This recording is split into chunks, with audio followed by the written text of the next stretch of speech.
आप सभी का बहुत बहुत स्वागत है आपके अपने YouTube platform victorious education academy of excellence पर। तो आज के इस वीडियो में हम लोग पढ़ने वाले हैं मध्य प्रदेश की जलवायु को।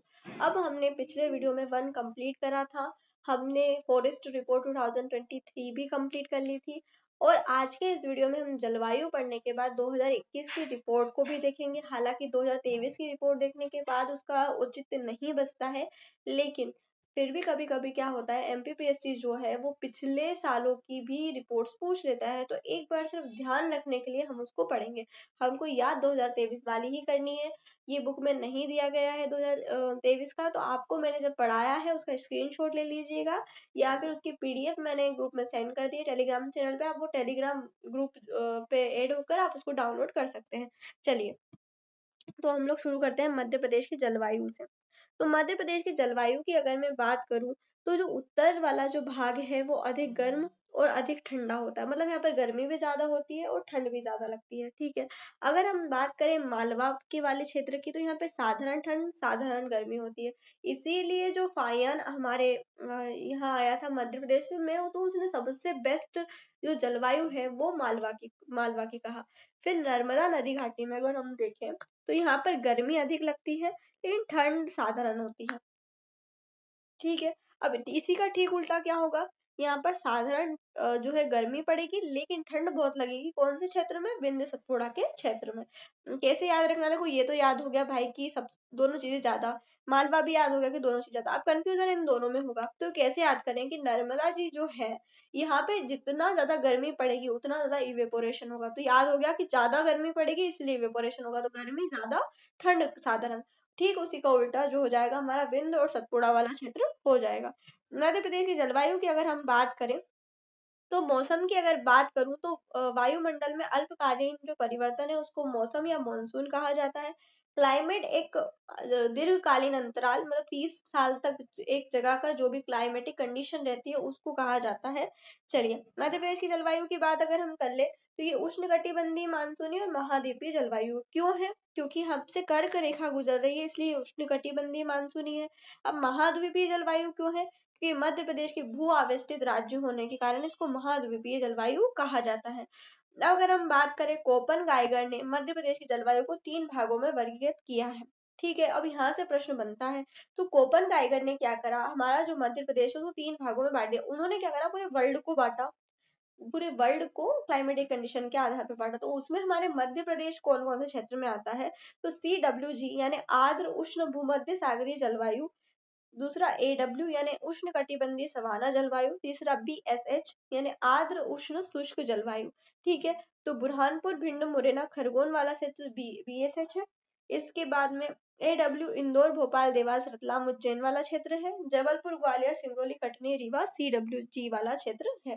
अब अगर हम बात करें मध्य प्रदेश का सर्वाधिक भाग इनके अनुसार कौन से भाग में आता है, तो वो CWG में आता है। ठीक है, मध्य प्रदेश जलवायु क्षेत्र, अभी हम ये चीजें पढ़ के आ गए हैं, ऊपर मैप से हमने ये चीजें पढ़ ली है। और हम बात करें उत्तर का मैदानी क्षेत्र में, तो समुद्र से दूर स्थित होने के कारण उत्तर के मैदानी क्षेत्र की जलवायु महाद्वीपीय प्रकार की होती है, जिस कारण यहाँ ग्रीष्म ऋतु अधिक गर्मी और ठंडी ऋतु अधिक ठंडी होती है।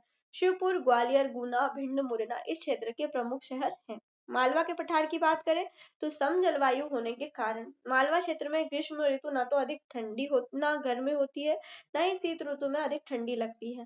चीनी यात्री फाहियान ने मालवा की जलवायु को विश्व की श्रेष्ठ जलवायु कहा है। ये बात हमने अभी पढ़ ली थी। इंदौर देवास उज्जैन सीहोर रतलाम आदि इन क्षेत्र के प्रमुख शहर है।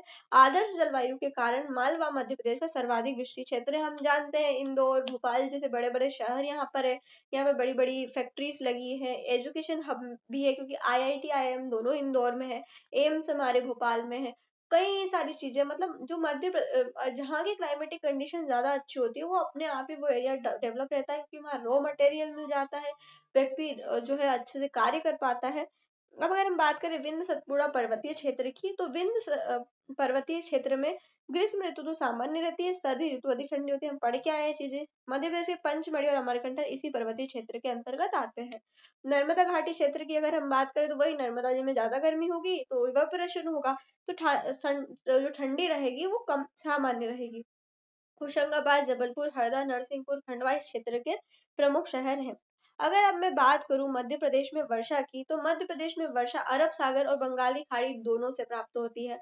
मध्य प्रदेश के उत्तर पश्चिम भाग में वर्षा ऋतु के दौरान सबसे कम वर्षा होती है। बहुत जरूरी चीज है कि जो उत्तर पश्चिम वाला क्षेत्र है, कौन सा क्षेत्र, ये हमारा मध्य प्रदेश रहा। तो वो जो उत्तर और पश्चिम वाला क्षेत्र है, ये वाला क्षेत्र, यहाँ पर सबसे कम वर्षा होती है। मध्य प्रदेश में पूर्वी भाग में अधिक वर्षा होती है, हम जानते हैं ये वाला जो क्षेत्र है ज्यादा वर्षा प्राप्त करता है। मध्य प्रदेश में वर्षा दक्षिण पूर्व से लेकर उत्तर पश्चिम की ओर जाने पर कम होती है, मतलब हम जैसे जैसे इस ऐसे से ऐसे बढ़ेंगे तो वर्षा कम होती जाएगी। मध्य प्रदेश में सर्वाधिक वर्षा वाले 3 जिले हैं, बालाघाट, छिंदवाड़ा और मंडला। तो ये लिख लो अपने सिनॉप्सिस में भाई, बाकी चीजें तो आपको एक बार के लिए याद आ जाएगी, लेकिन यहाँ पे आप भूल जाओगे। बालाघाट में सबसे ज्यादा जो है वर्षा होती है, फिर छिंदवाड़ा में और फिर मंडला में। मध्य प्रदेश में औसत वर्षा जो है 112 सेंटीमीटर होती है। ठीक है, 112 सेंटीमीटर हमारे मध्य प्रदेश में औसत वर्षा है। मध्य प्रदेश में न्यूनतम वर्षा वाला क्षेत्र गोहद भिंड है। चलिए आगे बढ़ जाते हैं अब हम लोग। मध्य प्रदेश में सर्वाधिक वर्षा वाला जो क्षेत्र स्थान है वो पंचमढ़ी है। मध्य प्रदेश में औसत सर्वाधिक औसत वर्षा वाला जिला बालाघाट। अब देखो, स्थान की बात अगर मैं कर लूं तो पंचमढ़ी में सबसे ज्यादा होशंगाबाद में वर्षा हो रही है, लेकिन जिले में अगर हम बात करें तो बालाघाट, छिंदवाड़ा, फिर मंडला। न्यूनतम भिंड में आइसोथर्मल लाइन, समताप रेखा जिसको कहा जाता है, 21 डिग्री सेल्सियस की समताप रेखा राज्य को उत्तर और दक्षिणी भागों में विभाजित करती है।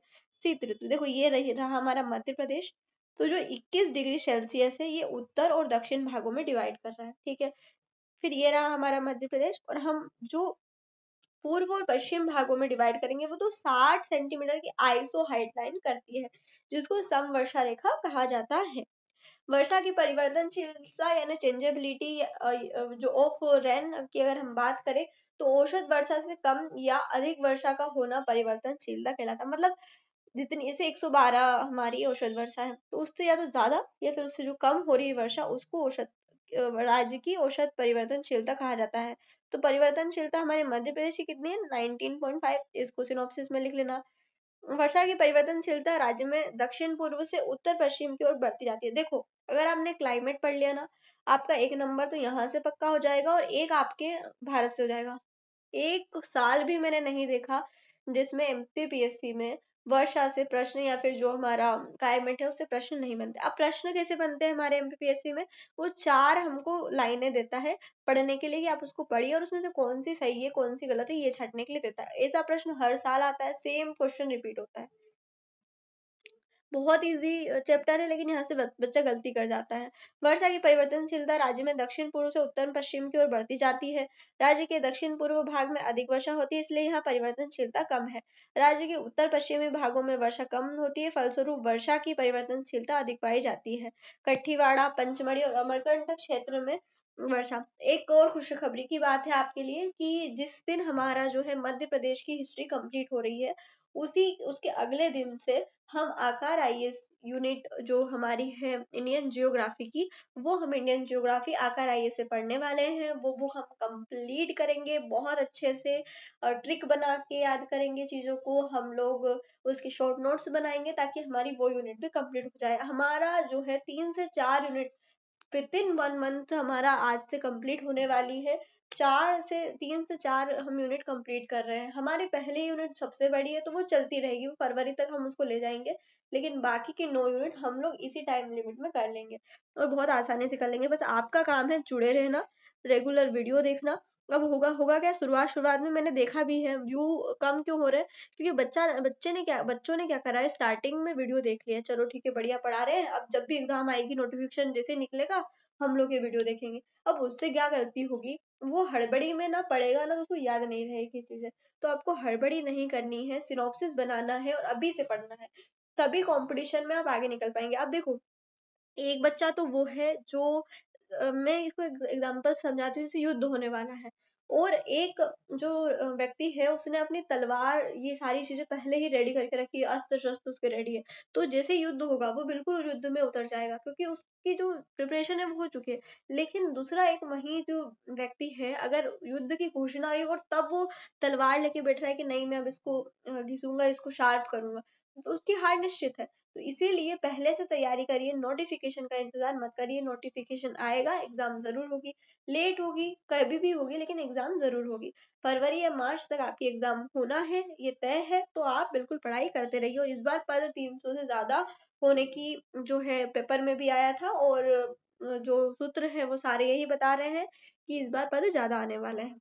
कठीवाड़ा, पंचमढ़ी और अमरकंटक क्षेत्र में वर्षा की अगर हम बात करें तो अरब सागर शाखा से होने वाली वर्षा दक्षिण से उत्तर की ओर घटती जाती है, क्योंकि दक्षिण भारत की चोटियां अधिक ऊंची है, अतः पश्चिमी घाट के दक्षिणी भाग में अधिक वर्षा होती है। इसके बाद कुछ हवाएं ताप्ती, नर्मदा घाटी के अंतर से आकर कठीवाड़ा, पंचमढ़ी और अमरकंटक क्षेत्र में वर्षा कराती है। अब देखो यहाँ से बहुत प्रश्न बनते हैं, ये बहुत जरूरी है। सबसे कम तापमान अगर मध्य प्रदेश में रहेगा तो वो जनवरी में रहेगा। फरवरी में शीत ऋतु समाप्त हो जाएगी। तापांतर यानी ठंडा और जो गर्म, मतलब हमारा दिन ठंडा, सॉरी, रात ठंडी और दिन गर्म, तो ये जो तापांतर है ये मार्च में सबसे ज्यादा रहता है। अप्रैल प्री मानसून होता है, यहाँ पे लू चलती है। सबसे ज्यादा गर्म महीना कौन सा होता है? अप्रैल। अब देखो याद कौन कौन सी चीजें रखनी है, पहले मैं ये बता देती हूँ। न्यूनतम तापमान वाला याद रखना है आपको, सर्वाधिक तापांतर वाला याद रखना है, सर्वाधिक गर्म महीना याद रखना है, और आपको सो याद रखना। सो मतलब द्वितीय गर्मी वाले जो टाइम पीरियड है, मतलब सितंबर अक्टूबर। ठीक है, बाकी कोई इतना जरूरी नहीं होगा। एक पेन चेंज कर लेते हैं हम फिर से, बाकी पढ़ना तो सब पड़ेगा ना। जून ग्रीष्मकालीन मानसून होता है, जुलाई भी ग्रीष्मकालीन मानसून, अगस्त भी ग्रीष्मकालीन जो है मानसून। सितंबर और अक्टूबर में सो द्वितीय गर्मी वाला क्षेत्र। मावट हल्की वर्षा नवंबर दिसंबर में होती है। चलिए, अब मध्य प्रदेश में तापमान की अगर हम बात करें तो औसत तापमान जो है 21 डिग्री सेल्सियस रहता है। लिख लो अगर याद ना रहे आपको तो। मध्य प्रदेश में सर्वाधिक तापमान मई माह में, न्यूनतम तापमान जनवरी में, तापांतर मार्च माह में। सर्वाधिक औसत तापमान वाला जो स्थान है वो गंज बसोदा 48.9 डिग्री सेल्सियस 1995 में। लेकिन अगर अभी जो नए की बात करें तो खजुराहो में 49.2 डिग्री सेल्सियस देखा गया था। न्यूनतम औसत तापमान वाला स्थान शिवपुरी है। अधिकतम वाला भी पढ़ लिया, न्यूनतम वाला भी पढ़ लिया। वेधशाला जो है इंदौर की, ऋतु वेधशाला इंदौर में स्थित है। सो द्वितीय गर्मी है। मध्य प्रदेश में वार्षिक तापांतर उत्तरी क्षेत्र में अधिक होता है। जो उत्तरी क्षेत्र है, हम पढ़ के आए हैं कि जो चंबल वाला एरिया है उसमें गर्मी ज्यादा पड़ती है और ठंड भी ज्यादा पड़ती है, तो तापांतर दोनों ज्यादा रहता है। मध्य प्रदेश में ग्रीष्म ऋतु में औसत तापमान दक्षिण से उत्तर की ओर बढ़ती है। चलिए, मध्य प्रदेश में ऋतुओं की बात करें तो ग्रीष्मकालीन, वर्षाकालीन, शीतकालीन ऋतु, 3 ऋतुएं मध्य प्रदेश में होती है। ग्रीष्मकालीन इस ऋतु को प्रदेश में उनाला के नाम से जाना जाता है। आपने सुना भी होगा, कोई व्यक्ति गाँव का होगा तो बूढ़े बुजुर्ग उनाला ही बोलते हैं कि उनालो चल रहा है। तो खड़ी बोली में जो है उनाला को भी उनालो कर दिया जाता है। ठीक है, अब कैसे याद करेंगे इसको, देखो। फ जो, फजो, तो FJO, फरवरी, जून, अक्टूबर। तो याद कैसे रखना है? FJO से याद रखना है। 16 तारीख को शुरू होगा और 15 तारीख को खत्म होगा। फरवरी में शुरू हुआ तो जून में खत्म होगा। ठीक है, जून में शुरू हुआ तो अक्टूबर में खत्म होगा। अक्टूबर में खत्म हुआ तो फरवरी में जो समाप्ति होगा। ठीक है, ऐसे याद रखना है। प्री मानसून अप्रैल मई, हम पढ़ के आए हैं कि प्री मानसून जो है वो अप्रैल मई में होता है। लू मई माह में चलने वाली गर्म हवाओं को कहा जाता है। बंगाल की खाड़ी और अरब सागर दोनों ही सागर से वर्षा होती है हमारे यहाँ। शीत ऋतु में हल्की वर्षा को मावट कहा जाता है। मावठू के मतलब जो मालवा वाला जो क्षेत्र है ना उसे मावठू कहते हैं कि मावठू चल रहा। ठीक है, तो ये शीत ऋतु में हल्की वर्षा को मावट कहा जाता है। मध्य प्रदेश में पश्चिमी विक्षोभ का प्रभाव दिसंबर जनवरी माह में उत्तरी मैदानों में देखने को मिलता है, और इसे लगभग थोड़ी बहुत वर्षा भी हमारे मध्य प्रदेश में होती है। चलिए, अब अगर हम बात करें तो भारतीय परंपरा के अनुसार मध्य प्रदेश में 6 ऋतु होती है। कोई कोई सी बुक 3 ऋतुएं बताता है। अभी डिपेंड्स ऑन योर एग्जामिनर की वो 3 को सही मानता है, 6 को सही मानता है। वसंत ऋतु मार्च अप्रैल, ग्रीष्म मई जून, वर्षा जुलाई अगस्त, शरद सितंबर अक्टूबर, हेमंत नवंबर दिसंबर, शिशिर ऋतु जनवरी फरवरी में होती है। मध्य प्रदेश में पश्चिमी विक्षोभ की अगर हम बात करें तो दक्षिण शीतकाल में मध्य प्रदेश के उत्तर पश्चिमी मैदानी भागों में होने वाली हल्की वर्षा को पश्चिमी विक्षोभ कहा जाता है। शीतकाल में जो मध्य प्रदेश में उत्तर और पश्चिमी इलाकों में जो वर्षा हो रही है उसको पश्चिमी विक्षोभ कहा जाता है। यह वर्षा रबी की फसल से गेहूं, सरसों, चना आदि के लिए लाभदायक होती है। मध्य प्रदेश में मानसून की बात करें तो शीतकालीन और ग्रीष्मकालीन मानसून को अगर हम देखें तो मध्य प्रदेश में नवंबर दिसंबर में हल्की वर्षा का होना शीतकालीन मानसून कहलाता है। यह मानसून गेहूं, चना, सरसों और मटर आदि रबी की फसलों के लिए लाभदायक होता है। मध्य प्रदेश में ग्रीष्मकालीन मानसून की बात करें तो मध्य प्रदेश में जून जुलाई में बारिश का होना ग्रीष्मकालीन मानसून का कहलाता है। यह मानसून चावल, सोयाबीन, मक्का आदि खरीफ की फसलों के लिए लाभदायक होता है। अब बुंदेलखंड हमारा जो मध्य प्रदेश है उसमें सूखाग्रस्त एरिया है ये। तो दक्षिण पश्चिम मानसून की बंगाल खाड़ी शाखा की पवनें जब कोलकाता से उत्तर भारत के मैदान में प्रवेश करती तब केरल फेरल के नियम के अनुसार कोरोलियोसिस बल के कारण ये पवनें अपने मार्ग से दाहिनी ओर मुड़ जाती है, यानी हिमालय की शिवालिक श्रेणियों की तरफ अच्छी खासी वर्षा कराती है। इसी कारण प्रायद्वीप भी भारत के उत्तरी भाग यानी उत्तर प्रदेश और मध्य प्रदेश में फैला हुआ बुंदेलखंड क्षेत्र सूखा रह जाता है। अब जंतर मंतर या वेधशाला की बात अगर हम कर ले, अब देखो एक था ऋतु वेधशाला जो कि इंदौर में है और जंतर मंतर नॉर्मल वाली जो वेधशाला है वो उज्जैन में है। वेधशाला का निर्माण जयपुर के सवाई महाराज जयसिंह ने 1719 में उज्जैन में किया था, जब वे दिल्ली के राजा मोहम्मद शाह के शासनकाल में मालवा के राज्यपाल के रूप में उज्जैन में थे। चलिए, अब मध्य प्रदेश में वर्षा के वितरण की अगर हम बात करें तो देखो औसत से अधिक वर्षा यानी 150 से अधिक हमारा जो पचमढ़ी वाला क्षेत्र है और ये जो पश्चिमी जो दक्षिण पश्चिमी क्षेत्र है उसमें होती है। औसत वर्षा वाला क्षेत्र ये वाला भाग है। औसत से कम वर्षा यहाँ होती है, लेकिन सबसे कम वर्षा यहाँ पर होती है गोहद भिंड वाले एरिया में। अब इधर से इधर जाएंगे तो घट रही है, इधर से इधर जाएंगे तो भी वर्षा घट रही है। चलिए, अब हम बात कर लेते हैं प्रभावित करने वाले कारकों की। तो भू आवेष्टित है हमारा जो मध्य प्रदेश है, तो चारों ओर से भूमि होने के कारण यहाँ तापांतर अधिक पाया जाता है। कर्क रेखा के गुजरने के कारण अधिक गर्मी होती है। समुद्र से दूरी होने के कारण भी ताप अधिक होता है। पर्वतों की स्थिति सतपुड़ा और जो विंध्याचल है उनके कारण वर्षा अधिक होती है। भूमध्य रेखा से दूरी, मध्य प्रदेश उष्णकटिबंधीय क्षेत्र में स्थित है, इसलिए यहाँ पर उष्णकटिबंधीय जलवायु पाई जाती है। पठारों और उच्चा उच्च की अधिकतर सम जलवायु बनाते हैं। चलिए, अब देखिए कुछ बच्चे जो है वो अच्छा रिस्पॉन्स दे रहे हैं, टू वे कन्वर्सेशन को बढ़ावा दे रहे हैं, तो उनको मैं थैंक यू बोलना चाहूंगी कि आप लोग रिस्पॉन्स कर रहे हैं। तो मुझे लग रहा है कि नहीं, ये जो है टू वे चल रहा है। नहीं तो कुछ बच्चे क्या है सिर्फ ये सोच के बैठे हैं कि लास्ट में हम लोग देखेंगे, लास्ट में जब नोटिफिकेशन आ जाएगा तब। तो नोटिफिकेशन आने के बाद इतना सब कुछ नहीं पढ़ाएगा, तो अभी से आप लोग पढ़िए। मौसम संबंधी अन्य शब्दावली और तथ्यों की अगर हम बात करें तो 21 जून को कर्क रेखा पर सूर्य के सीधा चमकने से उत्तरी गोलार्ध में सर्वाधिक सूर्य किरणें प्राप्त होती है। क्योंकि मध्य प्रदेश से कर्क रेखा गुजरती है, इसलिए मध्य प्रदेश में सर्वाधिक सूखे किरणें 21 जून को प्राप्त होती है। ताप लहर लू की अगर हम बात करें तो पाया ग्रीष्म ऋतु में उत्तर भारत में चलने वाली गर्म स्थानीय हवा है। वायु के संपर्क में आने से जब शरीर का तापमान 40 डिग्री सेल्सियस उससे अधिक होने की संभावना हो तो ऐसी जलवायु को लू कहा जाता है। एस चंद्रशेखर वेधशाला की अगर हम बात करें तो एस चंद्रशेखर इंदौर में राजा रमन्ना लेजर अनुसंधान केंद्र के समीप स्थित है। अब विद्वानों के अनुसार जो है मध्य प्रदेश में जलवायु का वर्गीकरण अगर हम देखें तो ए आर सुब्रमण्यम और टी श्रीमन नारायण के अनुसार और थार्नवेट के अनुसार हम देखेंगे। तो ए आर सुब्रमण्यम और टी श्रीमन नारायण 1991 के अनुसार मध्य प्रदेश की जलवायु को 3 भागों में बांटा गया है, जिसमें सेमी एरिड और स्टेपी आता है, वार्म टेम्परेट रेनी क्लाइमेट और ट्रॉपिकल वेट और ड्राई क्लाइमेट आता है।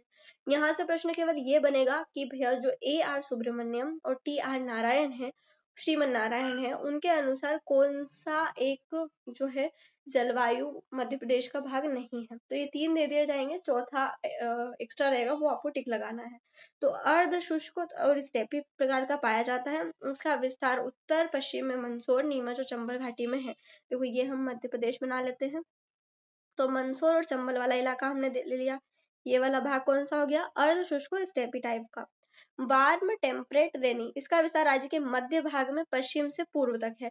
जो मध्य भाग है हमारा उसमें पश्चिम से लेकर पूर्व तक ये वाला भाग हमारा, ठीक है।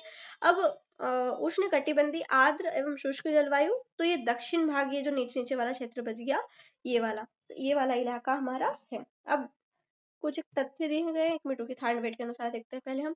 यहाँ से भी वही प्रश्न बनेगा, ये 3 ऑप्शन दे दिए जाएंगे, चौथा एक्स्ट्रा दे दिया जाएगा, तो वो आपको फाइंड आउट करना है। मध्य प्रदेश की जलवायु को 3 भागों में थार्नवेट के अनुसार डिवाइड किया गया है, जिसमें तल अल्पर्द जलवायु, शुष्क अल्पार्द जलवायु और अर्ध शुष्क जलवायु पाई जाती है। सब आर्कटिक क्लाइमेट, ड्राई सब humid climate, semi arid climate. तो आप एक बार इसको फिर से अभी इस वीडियो को पॉज करके पढ़िए, क्योंकि यहाँ से आप लोग गलती कर देंगे।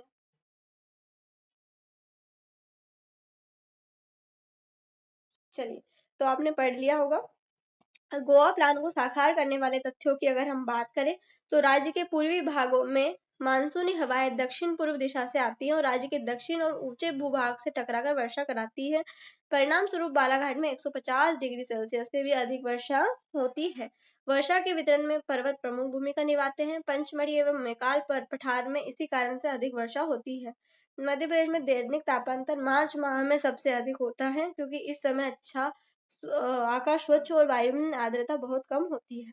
राज्य में 80 से 90% से अधिक वर्षा दक्षिण पश्चिम मानसून से प्राप्त होती है। देखो ये बहुत जरूरी फैक्ट है भैया, लिख लेना। सितंबर में अक्टूबर फरवरी में उष्णकटिबंधीय चक्रवातों और शीतकालीन बौछारों के द्वारा वर्षा होती है जिसे राज्य में माहोट और मावट कहा जाता है। देखो मावट हमने पढ़ा है, मावट को पढ़ो है, लेकिन मावोट भी आपको पढ़ना है। सामान्यतः जनवरी माह में 21.1 सेंटीमीटर की समताप रेखा मध्य प्रदेश को उत्तरी और दक्षिणी दो भागों में डिवाइड करती है। ठीक है। शीतकाल में रात्रि का तापमान गिरने से पठारी और पहाड़ी भागों में पाला या कोहरा गिरता है। ये तो सबको पता है यार कि कोहरा हो जाता है रात में, जो दिखाई नहीं देता ना हमको थोड़ी सी दूर पे भी, उसको कोहरा कहते हैं। किसी को नहीं पता हो, कोई बच्चा हो छोटा सा, तो ताप की दृष्टि से मध्य प्रदेश राज्य का अधिकांश भाग अतितापीय वर्ग में आता है। ये जरूर फैक्ट है कि हमारा जो मध्य प्रदेश है ना, वो मोस्टली उसका भाग मेगा थर्मल वर्ग में आता है। उच्चतम औसत वर्षा के क्षेत्र में मध्य प्रदेश के दक्षिण पूर्वी जिले बालाघाट, मंडला, छिंदवाड़ा, पंचमढ़ी जैसे शामिल है। मध्य प्रदेश में दक्षिण पश्चिम मानसून द्वारा अधिक वर्षा होती है।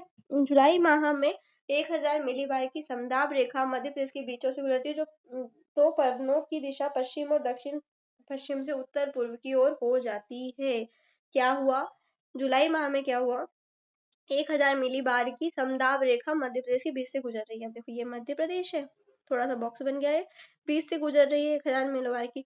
तो जो पश्चिम दिशा है और दक्षिण पश्चिम दिशा है से उत्तर की ओर जो है, उत्तर पूर्व की ओर जो है पवनों की दिशा हो जाती है। लिखा हुआ है इसमें, और कुछ नहीं है। ठीक है, चलिए ये वाली चीज हमारी कंप्लीट होती है। तो हमने आज के वीडियो में जलवायु कंप्लीट कर लिया है। अभी ये वीडियो खत्म नहीं हुआ है क्योंकि मैंने आपसे कहा था कि एक छोटा सा चीज है, हम हमारी जो फॉरेस्ट रिपोर्ट है 2021 की, जरूरी तो नहीं है लेकिन हम एक बार इसको ग्लिम्स इसका देखेंगे। पहली वन रिपोर्ट जो है 1987 में आई थी, 2 वर्ष के अंतराल में आती है। 17वीं थी 2021 की, 18वीं 2023 की थी। मध्य प्रदेश का 77,493 वर्ग किलोमीटर क्षेत्र वनाच्छादित है, जबकि 2019 में कुल वन क्षेत्र 77,482 वर्ग किलोमीटर था। ये अभी याद नहीं रखना है क्योंकि 2023 की रिपोर्ट आ गई है, लेकिन फिर भी हम एक बार पढ़ रहे हैं इसको। पिछली रिपोर्ट की तुलना में 10.11 वर्ग किलोमीटर क्षेत्र की वृद्धि हुई है। वन क्षेत्र में सर्वाधिक वृद्धि करने वाला जिला भिंड है और सर्वाधिक कमी करने वाला जो जिला है वो बड़वानी है। अब देखो वन क्षेत्र सर्वे ज्यादा कहाँ है, हमने ट्रिक से याद करा था कि उज्जैन वाले मारेंगे अगर मालवा जाकर निवाड़ी को छेड़ा तो। ठीक है, तो 2021 में क्या था, Balaghat, Chhindwara, Betul, Sheopur. Sorry sorry sorry, मैंने गलती कर दी कि बाला छिंसा क्यों बैठा है, यही चीज। तो बालाघाट, छिंदवाड़ा, बैतूल, श्योपुर। हाँ, और उज्जैन वाले सजा देंगे अगर निवाड़ी को छेड़ा तो, ये वो था वहां पर। और यहाँ पर बालाघाट, श्योपुर, उमरिया और उज्जैन, शाजापुर, रतलाम और राजगढ़ है। तो आपको मोर फोकस आपको रहना है 2023 की रिपोर्ट पर। 2021 का हम एक ग्लिम्स देख लेंगे कि क्या क्या चीजें चेंज हुई है। चलिए, थैंक यू सो मच। जय हिंद, जय भारत, भारत माता की जय।